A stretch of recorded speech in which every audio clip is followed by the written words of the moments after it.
महाराष्ट्रात विधानसभा निवडणुकीसाठी मतदान प्रक्रिया पार पडते आहे।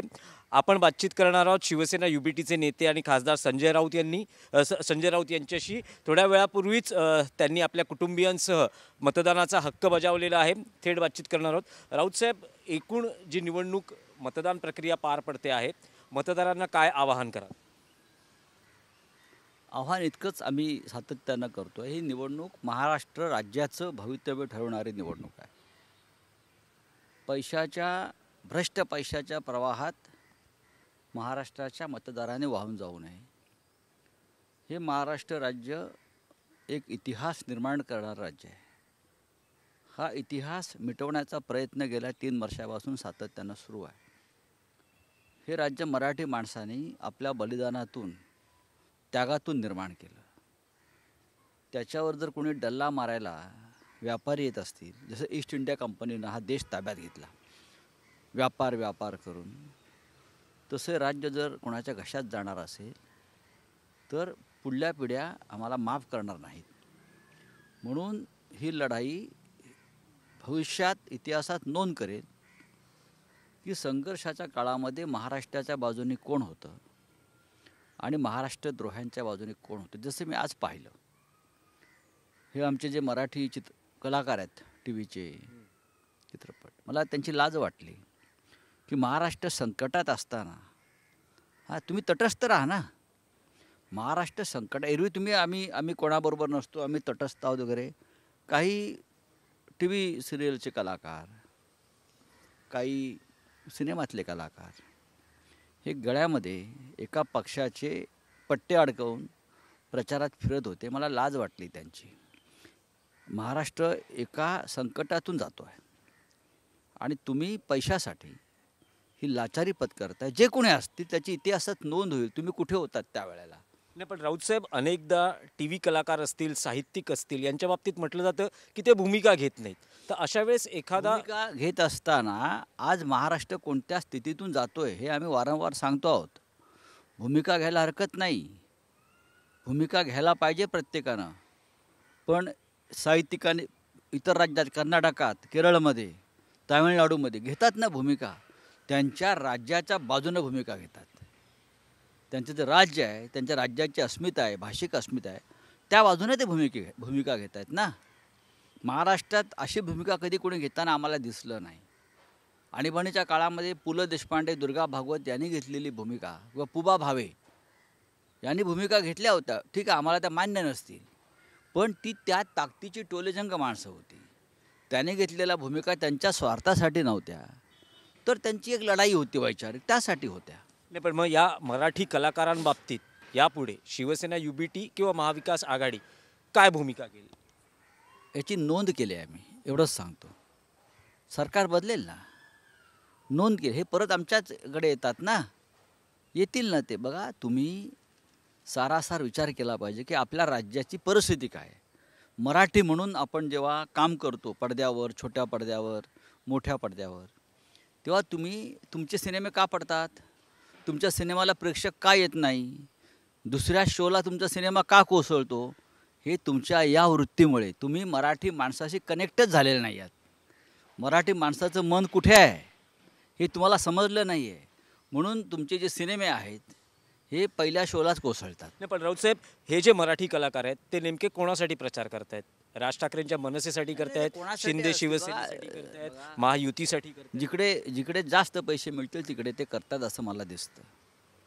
महाराष्ट्रासाठी लढताना तुम्ही पैशाचा विचार करता, तुम्ही कसले मराठी लोक आहात? राऊत साहेब, प्रचार पाहिलात, या प्रचारात वोट जिहाद किंवा बटेंगे तो कटेंगे हे यावरून वाद तर झालाच, पण शेवटच्या टप्प्यामध्ये पैसे वाटपाचेही आरोप झाले। एकूण जो प्रचार आहे त्याला उतरती कळा दिवसागणिक लागतात। महाराष्ट्रामध्ये गेल्या 3-1 वर्षापासून आणि त्याच्या काही काळापासून एक महाराष्ट्राच्या प्रचाराला एक परंपरा होती।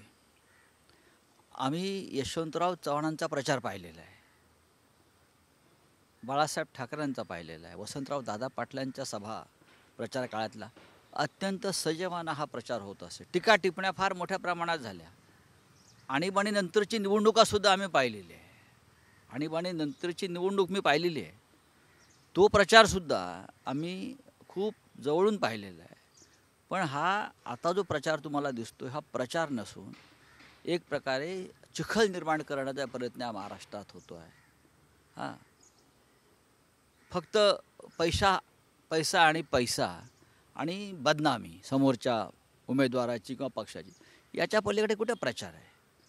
फक्त चिखल फेकायचं आहे. मग प्रधानमंत्र्यांनी तरी आपली परंपरा, आपली प्रतिष्ठा पाळायला पाहिजे. देशाच्या गृहमंत्र्यांनी पाळायला पाहिजे. मुळात प्रधानमंत्र्यांनी आणि देशाच्या गृहमंत्र्यांनी प्रचाराला किती वेळ द्यावा एखाद्या राज्यात, याचं काहीतरी एक संकेत आहेत ना. सरदार पटेलला मी किंवा इतर गृहमंत्र्यांना देशाच्या 15-15 दिवस एखाद्या राज्याच्या निवडणुकीत किंवा महानगरपालिकेच्या निवडणुकीमध्ये मांडी घालून बसलेलं पाटावर बघितलं नाही. नाही, पण राज ठाकरे असं म्हणतात की आज जो महाराष्ट्राचं राजकारण ज्याचा चिखल झाला आहे असा आरोप होतोय, त्यासाठी 2019ला उद्धव ठाकरेंनी जो निर्णय घेतला तो सर्वस्वी जबाबदार. मग काय राज ठाकरेंचं राजकारण राज ठाकरेंनी करावा. राज ठाकरे गेल्या 25-30 वर्षापासून राजकारण करताना मी पाहतो. पण राजकारण करतात की कोणाचं दुसऱ्या पक्षाचं गजकरण खाजवत आहेत हे काय मला माहीत नाही. उद्धव ठाकरेंची शिवसेना जी बाळासाहेब ठाकरेंची आहे, त्याने योग्य वेळी योग्य भूमिका घेतल्या आणि त्या महाराष्ट्र हिताच्या होत्या. भारतीय जनता पक्षासारखा महाराष्ट्रद्रोही पक्ष बाळासाहेब ठाकरेंच्या शिवसेनेला संपवायला निघाला असेल आणि त्याबद्दल राज ठाकरेंना आनंद झाला असेल तर त्यांचा तो आनंद त्यांनाच लखलाप ठरो, असं माझ्यासारखा एक कडवट मराठी माणूस जो आहे, जो बाळासाहेब ठाकरेंबरोबर वर्षानुवर्ष त्यांनी काम केलं, त्याला असं वाटतं तुम्ही आज कोणाबरोबर आहात हे इतिहास ठरवेल. राज ठाकरे यांचा पक्ष जो मराठी माणूस शिवसेना मराठी माणसासाठी काही करत नाही, उद्धव ठाकरे काही करत नाही म्हणून निर्माण झाला. आज तुम्ही मराठी माणसाचा, आपल्या अस्मितेचा घास घेणाऱ्या नरेंद्र मोदी, अमित शहा, फडणवीस यांची पालखी उचलताय. रावसाहेब, एक शेवटचा प्रश्न, तुमचं आकलन काय सांगतं की महाराष्ट्रात निकाल काय असतील, महाविकास आघाडी आणि महायुती? महाविकास आघाडी जी आहे ही 160 ते 165 जागा जिंकून सत्तेवर येते. भारतीय जनता पक्ष 26 तारखेला प्रयत्न करेल. जरी आम्हाला बहुमत मिळालं तरी सत्ता आम्हाला बनवता येऊ नये यासाठी राजभवन ताब्यात घेतलं जाईल. केंद्रातलं गृहमंत्रीपद त्या दिवशी 24 तास कार्यरत राहील. ते काहीही करू शकतात. लोकशाही वाचवण्याच्या बाबतीत त्यांच्या इतके अधम माणसं नाहीत. मारण्याच्या बाबतीमध्ये त्यांना लोकशाही, संसद, विधानसभा, विधिमंडळ याविषयी अजिबात काही पडलेलं नाही. फक्त आमची सत्ता आली पाहिजे आणि त्यासाठी लोकशाहीची हत्या झाली तरी चालेल. खून लोकशाहीचा करून त्यांना सत्तेवर यायचं असतं. रावसाहेब, फक्त एक शेवटचा प्रश्न की जसे पैसे वाटपाचे आरोप या 2 दिवसात झाले, तशी एक ऑडिओ क्लिपही समोर येते ज्यात सुप्रिया सुळे आणि गौरव मेहता नामक व्यक्तीमध्ये काही बिटकॉईन आणि पैशाच्या व्यवहारासंदर्भात संभाषण आहे. हां, मग ठीक आहे, चौकशी व्हावी ना. त्यात संभाषण असेल का पैशाच्या संभाषणावर कोणी फोनवर चर्चा करू नये का?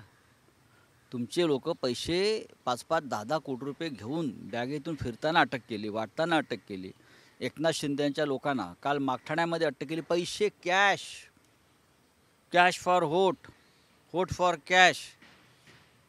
नाशिकच्या पंचतारांकित हॉटेलामध्ये 7-8 कोटी रुपये घेऊन तुमचे लोक पकडले गेले. सर्वत्र पकडले गेले. काल विनोद तावडे यांच्यासारखा ज्येष्ठ नेत्याला पकडलं गेलं. त्याच्यावर बोला ना. फोनवर कोण काय बोलता वगैरे वगैरे या गोष्टी आहेत ना, जरा थांबवा, जरा म्हणावं.